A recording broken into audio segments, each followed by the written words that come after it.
For further information and advice on the issues raised in this program, always consult your own doctor. Australians love to celebrate. Parties, milestones, sporting events. There's often a common thread running through all of them. Booze, and lots of it. Thanks, mate.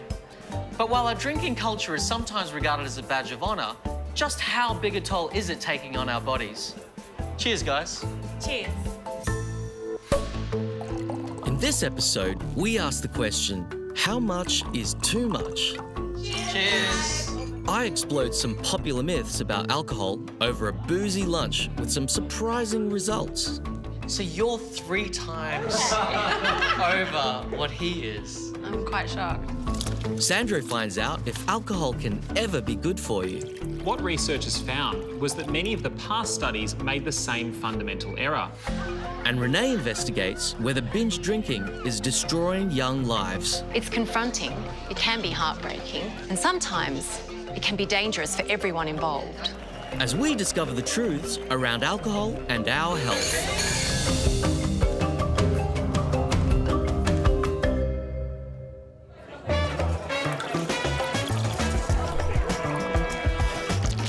Drinking alcohol is one of Australia's favourite pastimes, but the reality is that this common social activity has some pretty sobering ramifications for our health. So I'm about to take part in an experiment with 5 other people to find out what actually happens to our bodies over a 2-hour lunch that involves a fair amount of, you guessed it, alcohol. Hey guys. Hey. How you going? Hey. Looking forward to the lunch? Oh yeah, absolutely. Each of us will drink 6 100ml glasses of wine or champagne with the same alcohol content over a 2-hour period to try and answer some of the universal questions about binge drinking. Joining into the spirit of this gathering are twins Addison and Dale. I've lost count of how many binge drinks I've had ever. But no, I am aware of the effects of binge drinking. I know it's definitely not good for you. Today, Dale will enjoy a big lunch, while Addison will only be given a handful of corn chips. As we hope to discover if eating a big meal affects your blood alcohol level. Good mates Alex and Jackie are ready to find out if bubbles do get you intoxicated more quickly than still wine. While my own 82-kilogram body, temple, will be compared to Lisa's petite 52-kilogram frame as we investigate 2 other common beliefs. That size matters when you drink and that females are more at risk. Yeah, I think it's very interesting about size and gender and how much each person can drink and what your alcohol rating would be. 6 drinks is probably the usual night out. I probably have more than that, actually. So. On medical standby today is Professor Ed Ogden, an addiction specialist who is also a scout leader. And as we know, they're always prepared. See you all on the other side. Well, it's a very interesting assignment I've been given today, supervising a group of people drinking more than they should over a lunch. It's not truly a scientific experiment, but there'll be some interesting lessons to be learned. You're a glass half full kind of person. I try to be. One of the things about working in a drug and alcohol clinic is you do see the worst effects of alcohol consumption. Of all the drugs available, this is the one that causes the most problems.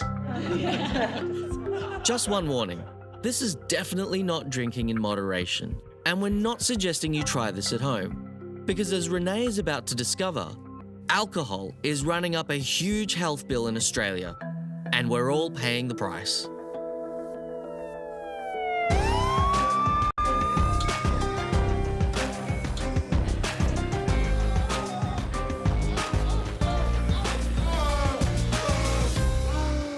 This is the emergency department at the Austin Hospital in Melbourne. It's Saturday night, and emergency staff all over Australia are inevitably going to have to deal with someone who's either been binge drinking or has chronic alcohol abuse. Now, this is not a new environment for me. I work in emergency departments, and I've seen the effect of alcohol on people. It's confronting, it can be heartbreaking, and sometimes it can be dangerous for everyone involved. On the front line is Dr. Simon Judkins, the Clinical Director of Emergency Medicine at Melbourne's Austin Hospital, and the President-elect of the Australasian College for Emergency Medicine. He's also a dedicated supporter of the Melbourne Demons. What's it going to be like tonight? Well, it's a Saturday and it's busy, and so, you know, there's a bit of a sense of trepidation because you never really know what it's going to be like. It could be a great shift, I know could be a that challenging feeling. shift, we just don't know. Get the hell out of the way! But right now, this medico is as mad as hell about the Australian attitude to binge drinking. We all know it's a massive problem. I think the thing that really distresses me and my colleagues is that it's a cultural norm to go out and drink as much as you can, and the next day you wake up and your mates give you a pat on the back and say, well done, you had 36 drinks and that's a record. So, you know, that's a real problem we need to change in Australia. Research shows that every day, alcohol claims around 15 lives and puts more than 400 Australians into hospital. That's a staggering national total of more than 5,500 lives lost yearly, 4 times the Australian road toll. So it's the binge drinking that gets the headlines, but we also see the other side of it. So that's the longer-term effects of chronic alcohol abuse. Yes, liver disease, pancreatitis, there's the neurological problems, people with head injuries who get, you know, chronic brain injury. And there's the social impacts, I suppose, which we haven't touched on either, is it? It's the families, the homelessness, etc. So that's the long-term impact on the healthcare system, which is, you know, really drains healthcare dollars and resources as well. What do you think is the main message you'd want to tell people who are drinking? Enough is enough. I mean, you know, we see some horrific injuries, we see domestic violence, we see all sorts of bad things happening to people, and the sad thing is that it's preventable. It's pretty clear that for a so-called social substance, the impact of this stuff can be scarily antisocial. Which made me want to ask, how many of you think that you have a healthy relationship with alcohol? No, I don't. I was a functioning alcoholic for years. Generally, I have a fairly healthy relationship with alcohol, although I do probably use it a bit too often as a way to relieve stress. I drink a bottle of wine in 30 minutes. That's not good. The only thing stopping me from being a full-time alcoholic is the kids and my job.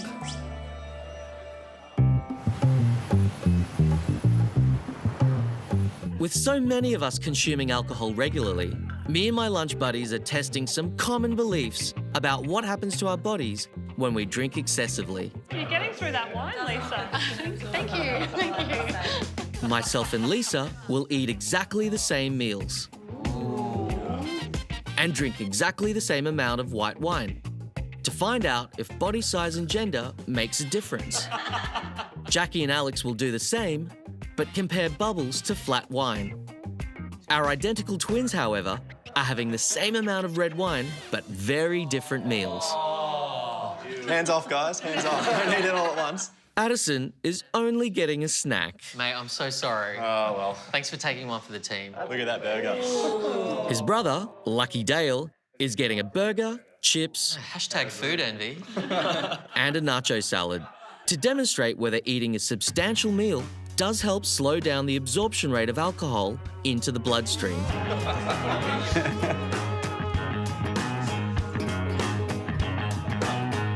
So how are you feeling after one drink? I have to say, honestly, a little bit tipsy. Well, it'll be interesting to see what you're like after 6, won't it? Yeah. Our special guest sommelier is in fact Professor Ed Ogden, our medicine man on standby. He'll also be in charge of the breath testing to measure just what's happening to us. Alcohol is in fact a depressant. It's a sedative. It slows the brain down. It works in the same part of the brain as the tranquilizers. So its appeal, the reason that people feel that it gives them energy, is that it's taken away some of their inhibitions, and we refer to this as Dutch courage. Drink number 2, drink sensibly. Drink number 2. Cut. We're only 2 drinks in, and it's definitely starting to hit me. The first round of breath testing is going to be intriguing after 1 hour and 3 drinks each. One continuous blow. Jackie has been on the sparkling wine, and we'll be comparing her reading to Alex, who's been sipping flat wine. Jackie's drinking wine of the same alcohol concentration, but it has bubbles, and the bubbles encourage the stomach to empty. Therefore, the bubbly wine will get to the intestine faster, will be absorbed faster. I'd expect her to have a higher blood alcohol sooner than if she were drinking a still wine. 0.055. So Jackie has recorded 0.055. Now it's Alex's turn. 0.58. So why has Jackie returned a lower reading despite drinking the bubbles? Well, this is just one example of how everyone's personal level of tolerance for alcohol is different, with so many genetic, physical and social factors coming into play. Okay, so when you're ready? But what about size and gender? Let's see what's happening with 52-kilogram Lisa compared to 82-kilogram me. I knew it would be. 0.063. 0.063? Yeah. That's a big number after 3 drinks. One continuous breath. That's it. 0.043. So yes, size does matter. Because the alcohol goes into those parts of our body which are water. So a big person, by definition, has more water than a little person. And gender matters because women have a different body composition. They have more fat and therefore less water for the same body size. Therefore, the same amount of alcohol will give them a higher blood alcohol because you're putting it into a smaller bucket. And what about the food factor? It's time to test the twins. First up, Addison, who's had very little to eat. Prediction? Well, I'm a bit full from lunch. I think that could help. All those corn chips. I'm going to go out on a whim and say I'll be right to drive. 0.031. Now we all want to know how big an effect that burger will have on Dale's reading. And it made a difference. 0.022. 0.022. Wow. Yes, that burger appears to have done its job, and in this case, showed that food does matter. Food affects the absorption of alcohol because most of the absorption is happening in the intestines, and the alcohol will get to the intestines more slowly, therefore a later peak, and it will be lower. So you're 3 times over what he is. It's unbelievable. Yes, there's a burger involved, but still, if you were going drink for drink and didn't take those factors into account. It's quite amazing, really. I'm quite shocked. Cheers, guys. Cheers. Yes, it's looking like this little shindig is going to have consequences. And that's something many of us know about.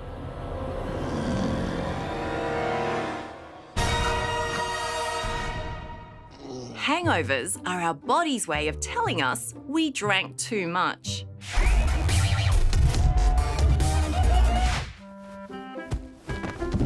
And thus begins Gary's search for a cure. First, he reaches for bacon.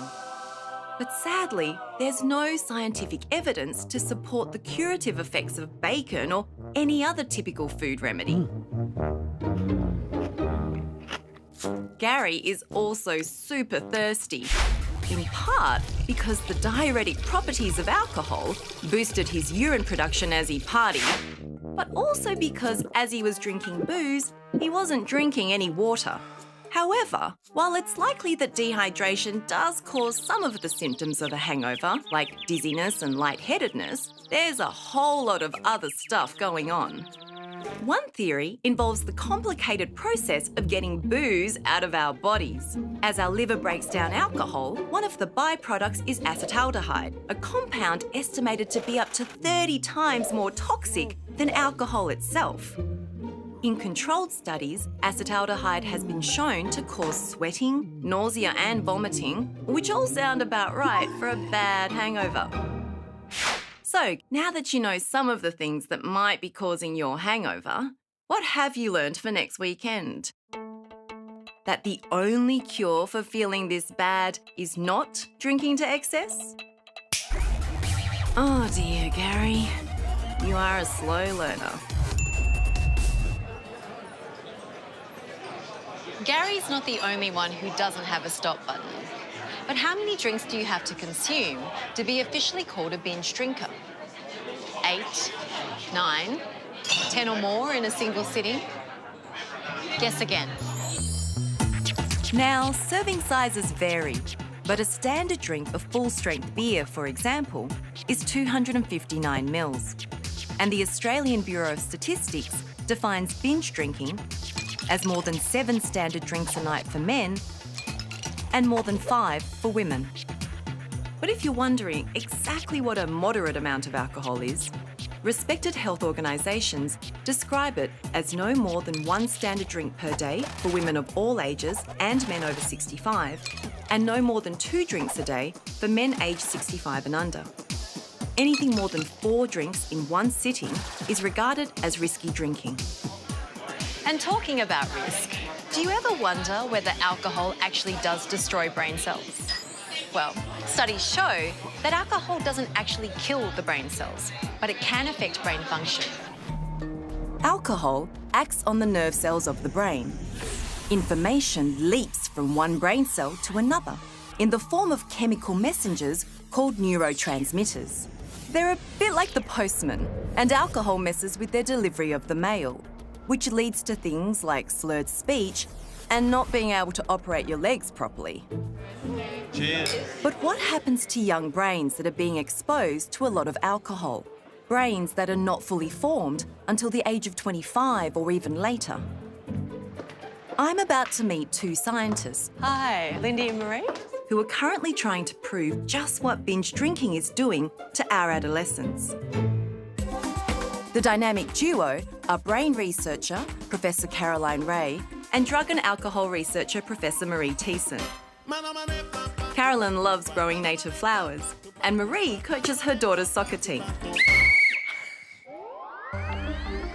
The professors are studying a group of 60 teenagers, aged 16 to 17. Their brains are being scanned in an MRI to determine whether excessive alcohol is causing any damage. How hard was it to get the 60 people? Look, there were some challenges in getting 60 kids into scanners rather than being down at the beach. It's always nice to have proof that you have a brain. So. Yes, proof you have a brain. In this study, half the participants are binge drinkers, despite being under the legal drinking age. The other half, the control group, are non-drinkers. Studies show 1 in 6 Australian 16 and 17-year-olds are now involved in binge drinking. The evidence that we're particularly looking for with these scans is changes in the brain structure. So the adolescent brain changes on a daily basis. It rewires itself. It is in an active building process. One of the things that it is doing is laying down insulation on the major nerve pathway. So it's like Telstra going out and putting more insulation on their cables. And if you have better insulated cables, they conduct the messages a lot faster. So the question is, if you're going out and soaking your brain regularly in large amounts of alcohol, what effect is that actually having on how you lay down your insulation and how your brain starts being able to talk to various parts of it? We might see changes in the chemistry of the brain. We're also looking at the size of various parts of the brain and how that changes over time and whether it's affected by alcohol. And do you think that binge drinking in adolescents is changing their brains? At the moment, the evidence seems to be supporting to that being the case. We're not sure yet. There's certainly evidence from studies overseas suggesting that it does. But if these 2 scientists do come up with proof, this study will have far-reaching implications and could help to change teenagers' attitudes to binge drinking. Do you think that you can beat the alcohol problem?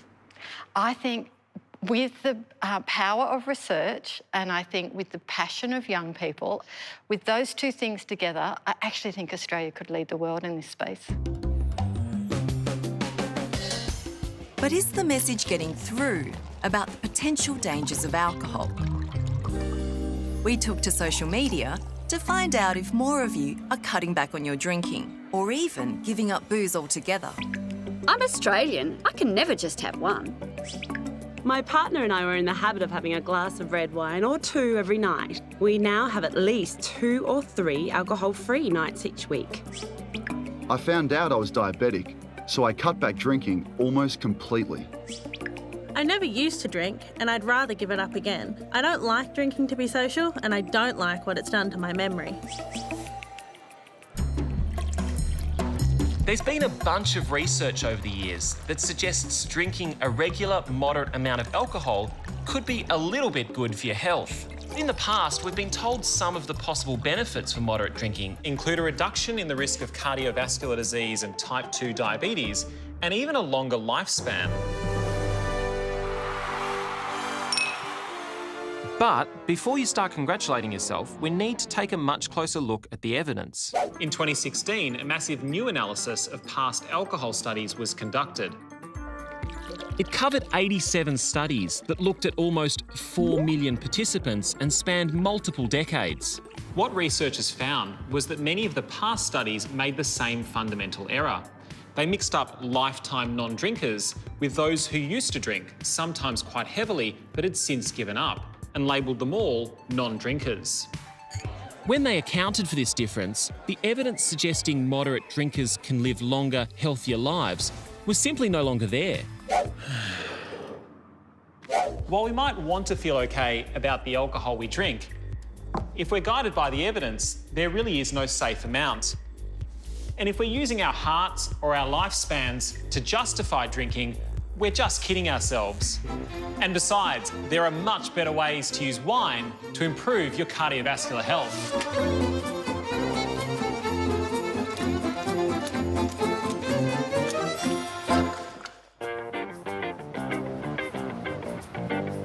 Last drink, guys. It's been nearly 2 hours and our lunch is about to finish. It's pretty clear the alcohol is now really kicking in. We're much louder and much funnier. Well, we think we are anyway. You're living up to my earlier prediction that people who've been drinking talk more, but it means less. Wow. Snap! With the handbrake now off our inhibitions, we're tackling the big issues. So, Professor Ed, is there any truth to the golden seal? The golden seal is the theory that after your first pee, you feel like peeing more often thereafter. We all feel like it's a thing, but is there any reality to it? I have no idea. I've never come across any real research on that. Oh. Not very helpful, Ed. Well, apparently the golden seal, also known as the broken seal, is a thing. Not literally, of course. Alcohol gets to work in your hypothalamus and pituitary gland, where it mainly stops the production of antidiuretic hormone. That hormone is what tells your kidneys to conserve water, and without it, you simply get rid of more and more, resulting in a need to wee a lot. Peeing is one thing, but overdoing the giggle juice can have other devastating implications. In, of all places, the boudoir. There's a Shakespearean line that is pertinent here. Uh-oh. After a few drinkers. It provokes the desire, but it taketh away the performance. Gentlemen, just so you know, researchers have found that too much alcohol can cause us blokes to suffer temporary erectile dysfunction. Houston, we have a problem. So on that discouraging note, let's have our final round of testing. Okay, let's see how you're going. Remember, we've downed 6 standard drinks over 2 hours, but we have eaten different meals. You ready? I'm ready. Okay. First up is Alex. She ate a salad and drank white wine. Her reading has climbed to 0.114. Hey! Will Dale and his burger continue to amaze the group?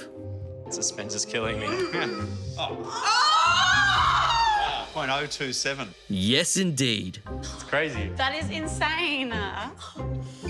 But what about his food-deprived twin brother? Yeah, much lower.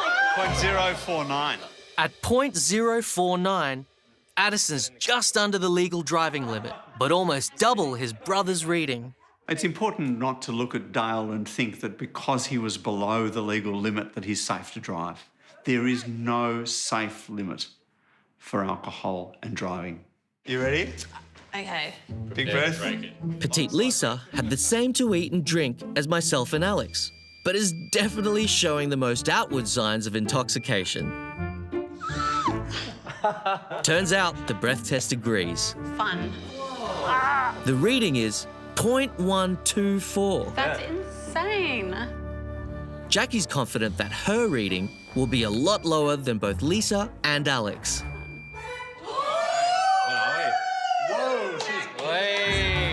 I'm surprised because I feel fairly clear in my mind. But that's the problem, is that how you feel is not a really good predictor of how you'd perform.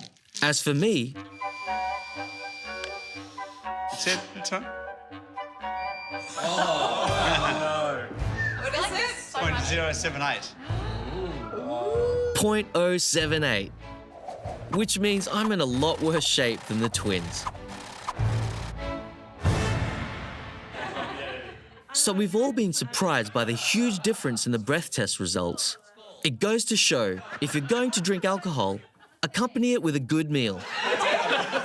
As Professor Ed predicted, alcohol affected the women more, and most of us weren't really aware of just how impaired we had become. Ladies, gentlemen, it's been an absolute pleasure to get to know you over this long lunch. I mean, maybe the time will come when we can move past alcohol as our social lubricant and be sociable in the absence of that. I think it'd be the beauty of Australian culture to push that aside and be social and loving in the absence of alcohol. Careful down the stairs.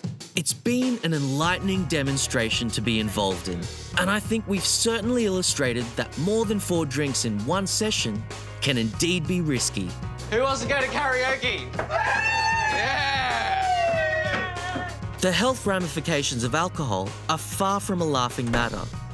It's frightening that it could be stopping some young brains developing to their full potential. But thanks to these scientists, their research could save lives. That's a very big ask. It certainly is. It certainly is. But I think it's a bigger ask if we let so many young people die of binge drinking. That is a bigger tragedy.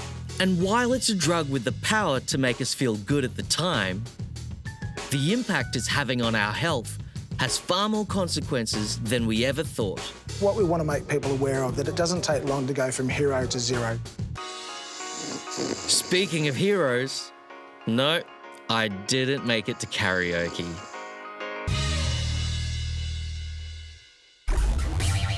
Gary, are you still here? Go home, Gary. Really.